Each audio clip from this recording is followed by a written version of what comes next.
I am Anna from Craft Me a Card, and I'm more than happy to start these 10 one-minute tips for you guys. The tip that I decided to share with you is one that I use almost every day.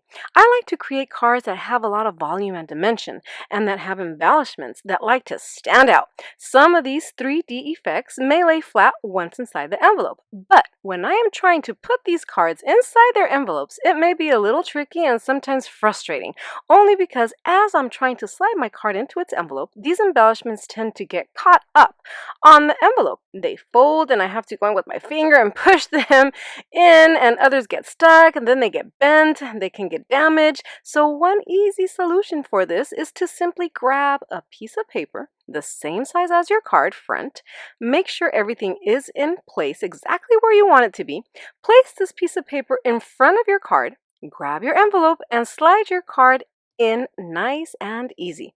Once it's inside the envelope, you can remove the piece of paper and your card will be inside its envelope, nicely stitched with all the embellishments as you place them.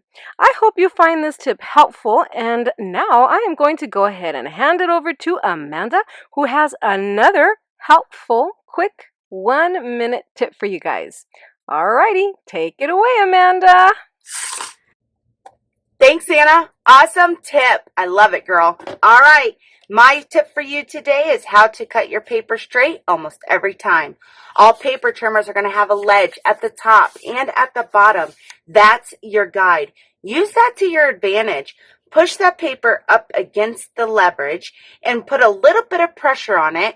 And the key is to run your blade against your paper. When we pull down on our blade, it moves the paper, causing it to not give us a straight cut. Now, for the longevity of your blade, you want to use both sides. So use that bottom leverage in your favor as well. But remember, go against your paper. Once you get the hang of it, you'll automatically know to start at the bottom, moving to the top, or vice versa. All right, Brenda, you are next, girl. Can't wait to hear your tip. Catch! Thanks, Amanda. So if you are like me and you have lots of washi tape but don't know what to do with it, let me show you how you can make some cards. So this is what I made with some of my washi tape. I used it to make cards with it. I left most of them blank so you could see where the washi tape is located, but you can embellish your cards with ephemera, stickers, whatever you would like. This one, I added some here and some on the top. Very pretty washi tape. And here's another one. This one has some on the sides, and this watermelon one, this one I did embellish with some summer stickers. And here is the last one. This one has swans and it has clouds.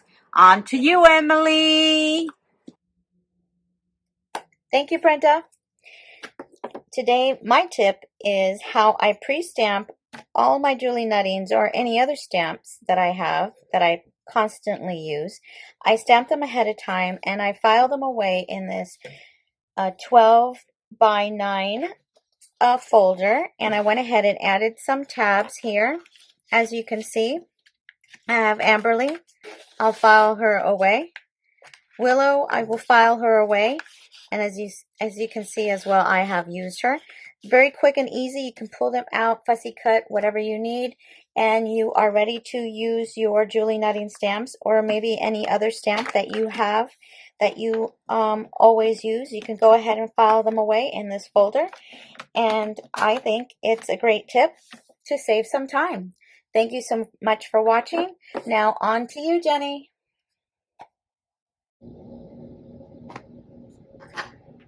Great tip, Emily. And for my tip, I'm going to share how I store my pre-colored images and bits and pieces of ephemera. So all I do is insert some pocket page protectors, which you can find at Staples or Hobby Lobby or Michael's, into an old binder, and then organize all of my fussy cut images, either by stamp set, theme, holiday, or miscellaneous like these two here. And if I don't have time to fussy cut, I'll also trim the images down so they still fit in a pocket so that I can see what I have, and it makes everything a little more accessible, easier to see, and keeps things from getting lost.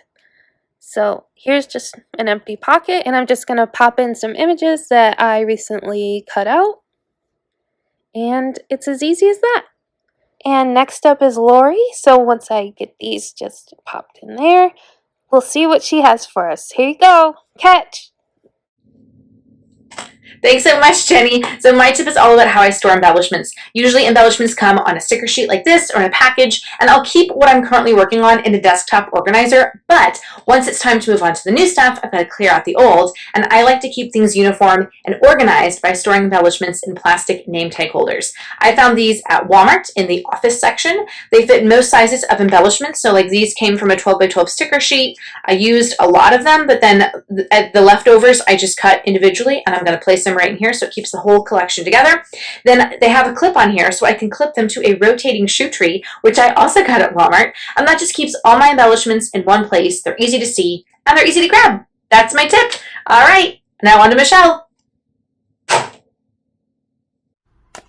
Thanks, Laurie. What a wonderful tip. My tip for you today is how I store all of my extra die cuts and sentiments. I went and got a small toolbox that you would normally keep nails and screws in. In it, it has small sections, and in these sections is where I keep all of my die cuts and sentiments. And they're all organized according to theme. So for example, I have flowers, I have some little monsters, I have my critters, and then I also have all of my sentiments organized according to happy birthday, just because, thank you, you're amazing, etc. So the next time that you sit down to get crafty, stamp out some extra critters, make a few extras, and keep them organized in a box like this, or even set aside an hour one day to make some. Keeping them organized this way, I can guarantee will make it quick and easy to find exactly what you need the next time. I hope that you found my tip helpful, and now it's on to you, Nina. I can't wait to see what you have in store for us. Thanks. Bye. Thanks, Michelle. Nice toss. Okay, guys, for my tip today, I'm going to show you how I keep all my journal pages flat like this. I just started this project. Can you see how my page is so warped? So what I actually do, I spray the back of the paper generously with water, and then this is a piece of acetate, a sheet of acetate, and I just place it in front of it before I close because I don't want to transfer my colors on the other page. I put another piece of acetate at the back, since the back also has colors, and then I close my journal and put a couple books on top of it that are very heavy, and I leave it overnight. I'm going to show it to you in the morning how flat it's going to be. Okay guys, it's next morning. Let's see how our art journal page is doing. Okay, very flat. So you can guys do this as you're adding more layers, or you can even do it in the ones that you previously finished. So to the next step, on to you, Yvette. Thank you, Nina, for another awesome tip. Here's my tip: cutting the dimension for your shakers or embellishments from Dollar Tree foam board. The trick is to only send it through your die cut machine with one pass. It's going to appear that it didn't cut through, but trust me, it will. All you have to do is pop that out. This is going to be for your shaker. Adhere your top, put some glue. I also did it in an intricate die so that you can see you can use it for that as well. And here I made the shaker using that Dollar Tree foam. Nothing's going to fall out. So no more cutting 6 to 8 layers of cardstock or trying to line up that adhesive foam so your bits don't fall out. And the best part is you get a huge sheet for only $1. Okay, Rebecca, it's your turn. Let's see what fab tip you have. Here, Thank you, Yvette. My tip is a simple but effective one. You may be like me and have a pile of stencils in your craft area. Before I discovered this tip, I used to stack all my stencils together, and they would get all tangled up in each other, and they were difficult to see the various patterns. Then I discovered 6x6 page protectors, such as what you might use in a memory book. By taking the page protector and adding a square of black cardstock, I can now store 2 stencils per page protector. The stencils no longer tangle up. I can clearly see my stencil patterns, and luckily this size of page protector accommodates most stencils. I like to use a ring clip to hold them all together so I can hang my stencil collection on my pegboard within easy reach.